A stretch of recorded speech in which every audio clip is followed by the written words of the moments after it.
बिस्मिल्लाहिर्रहमानिर्रहीम। Last time बेटा हमने जो हमारे पास फ़िज़िक्स है 10th क्लास की, उसकी हमने एग्जांपल नंबर 3.3 की थी।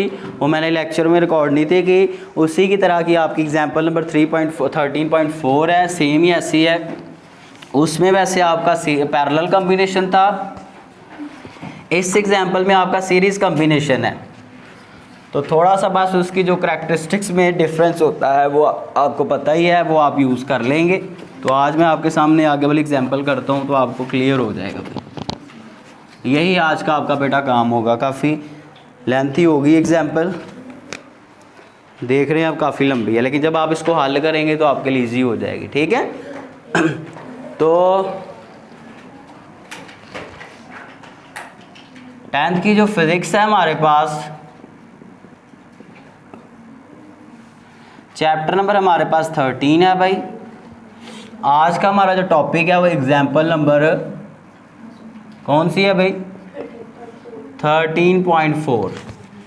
उसका डाटा मैं बनाने लगा हूँ।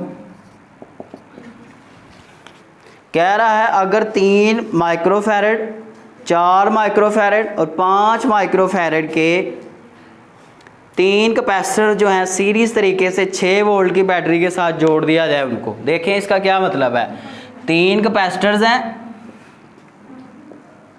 सीरीज़ तरीके से जुड़े हुए हैं और कह रहा है उनको एक बैटरी के साथ जोड़ दिया जाए। अगर यहाँ एक स्विच लगा दें आप और आगे एक बैटरी लगा दें। बैटरी की वोल्टेज कितनी है? 6 वोल्ट है। पहले कैपेसिटर की कह रहा है वो कितनी कैपेसिटेंस है? 3 माइक्रोफैरड। दूसरे कितनी है? 4 माइक्रोफैरड। तीसरे कितनी है? 5 माइक्रोफैरड। ये बेटा डायग्राम जस्ट आप अपनी आसानी के लिए बनाते हैं। जब आपको पता होगा ना सीरीज़ में जब हम जोड़ते हैं तो यहाँ से जो चार्ज जाता है आगे, वही चार्ज एक ही रास्ता है, उसी रास्ते में से गुजर के आगे वापस आ जाएगा। तो चार्ज आपका डिवाइड नहीं होता। सीरीज़ कम्बिनेशन में चार्ज आपका डिवाइड नहीं होता। यानी कि आप यहाँ पे ये कहेंगे कि क्योंकि एस कम्बिनेशन इज सीरीज़, ये आगे मैं ज़रा लिखता हूँ। तो पहले इसका डाटा बनाते हैं, बाद में वो इसकी करैक्टरिस्टिक्स लिखते हैं ज़रा। तो सबसे पहले C1 हमारे पास है 3 माइक्रोफैरड, जो कितना बनेगा भाई? 3 × 10⁻⁻6 फैरड। C2 हमारे पास कितना है? 4 microfarad, 4 × 10⁻⁻6 farad. C3 is equal to 5 microfarad, 5 × 10⁻⁻6 farad. ठीक है। उसके बाद बेटा आगे चलते हैं। तो आगे उसने एक वोल्टेज दिया हुआ है, बैटरी को जो आपने पोटेंशियल दिया वो 6 वोल्ट है, और तो कुछ नहीं है डाटा में, यही है ना चीज़ें बस।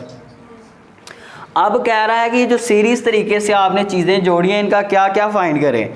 सीरीज़ जोड़ की मसावी कैपेसिटेंस कितनी है वो बताओ।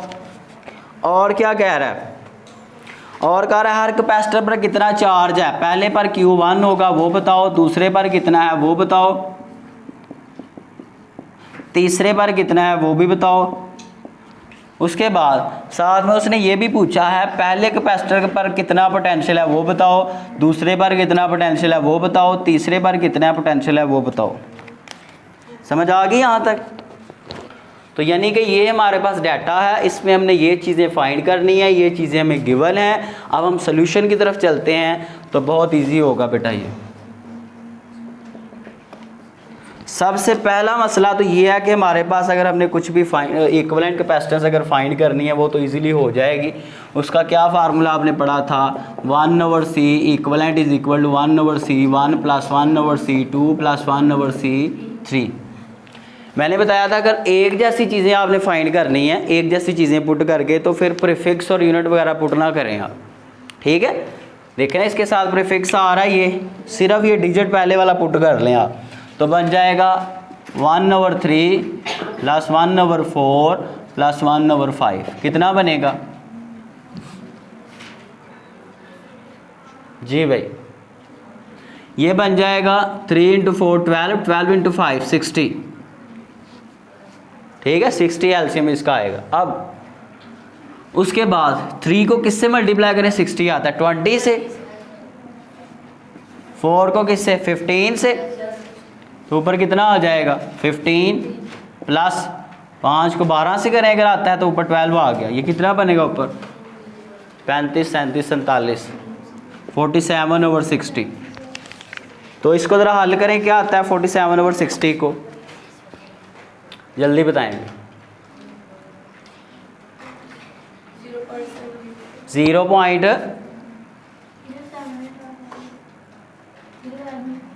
और बता दो, इशारे में जवाब आ रहा है आपके पास। आंसर आ रहा है भाई 1.3। क्या आंसर आ रहा है 1.3 आ रहा है आपके पास।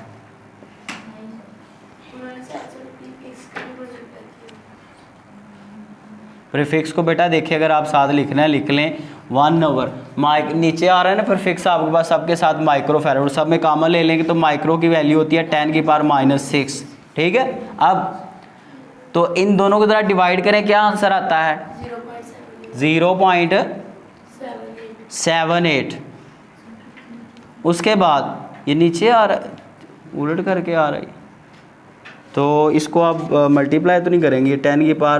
10⁻⁻6 को ऊपर ले जाएं तो ऊपर आपने क्यों लेके जाना, यही आंसर है इसका, उधर तो 1.3 है। चलें इसको ज़रा मल्टीप्लाई कर लें आप, ऊपर 41 आ गया, नीचे आपके पास क्या आ जाएगा, मल्टीप्लाई करें ज़रा दोनों को, क्या आंसर आ रहा है, करना तो नहीं वैसे इसमें मल्टीप्लाई कर लेते हैं। चलिए कितना आ रहा है 6.6।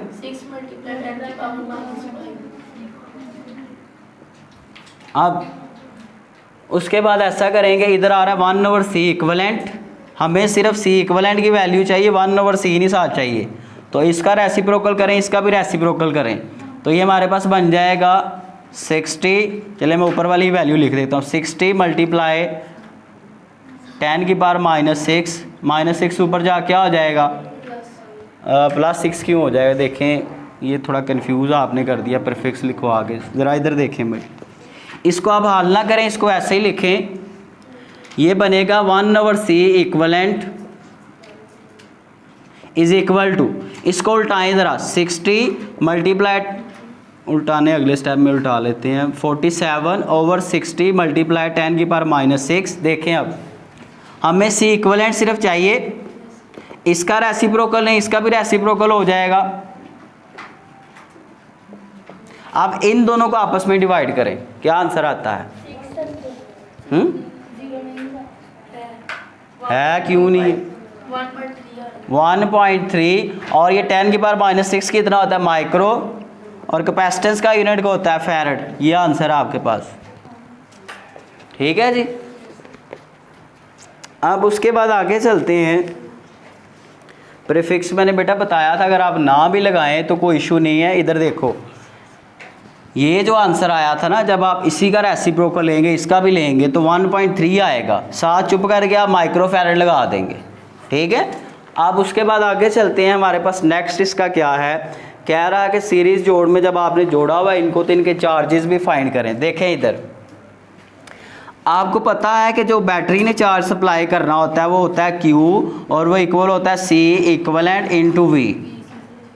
अब C इक्वलेंट हमारे पास अभी आ गई है, कितनी है 1.3 मल्टीप्लाई, अब प्रीफिक्स भी पुट करना है 10⁻⁻6, और V कितना है 6 है, तो क्या आंसर आएगा, इसको और इसको मल्टीप्लाई कर लो, 10⁻⁻6 को ऐसे ही रहने दो, 7.8, ये 10⁻6 ऐसे ही रहा तो वो क्या बन गया माइक्रो, वैसे का वैसे ही, और चार्ज का यूनिट क्या होता है कूलम,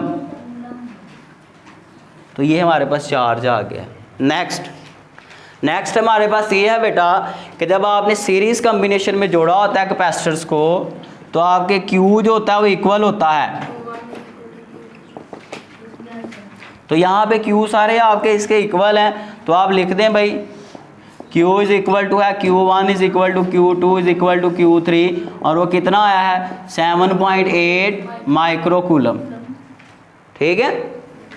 और हमारे पास क्या रह गया, पोटेंशियल रह गया, मुसीबतें ही बहुत हैं। अब उसके बाद ये 5 नंबर का आता है पेपर में, तो आप जानते हैं Q1 इक्वल होता है C1 V1 के, V1 अगर फाइंड करना हो तो क्या बनेगा, यहाँ से V1 is equal to Q1 over C1, तो वैल्यू पुट करें, Q1 कितना आया है 7.8 माइक्रो भी साथ पुट करो। C1 कितना आया था, वो है 3 माइक्रो। माइक्रो माइक्रो से कैंसिल, 7.8 को 3 से डिवाइड करो, जल्दी बताओ जल्दी, 2.6 और पोटेंशियल का यूनिट वोल्ट होगा। इस तरह V2 भी आप फाइंड कर लेंगे, Q2 और C2। Q2 हमारे पास कितना है, वो भी इतना ही है 7.8 माइक्रो, और C2 कितना है 4 माइक्रो है, यही है ना। माइक्रो माइक्रो से कैंसिल, 7.8 को 4 से डिवाइड करो, 1 पॉइंट समथिंग क्या आ रहा है,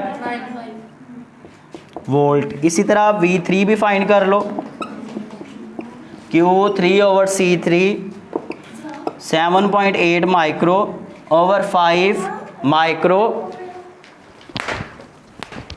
4 माइक्रो, 5 माइक्रो। अब माइक्रो माइक्रो से कैंसिल, 7.8 को ज़रा करें, क्या आंसर आता है 1.56 वोल्ट। ठीक है, तो ये हमारे पास सारे आंसर्स आ गए। एक ये आ गया है, एक ये आ गया है, एक ये आ गया है, और हमारे पास एक ये आ गया है, और ये आ गया। ठीक है भाई, अब इसको नोट कर लें, काफ़ी लंबा था लेकिन है आसान सा। ठीक है बेटा, अपना ख्याल रखें, खुश रहें, अल्लाह हाफिज़।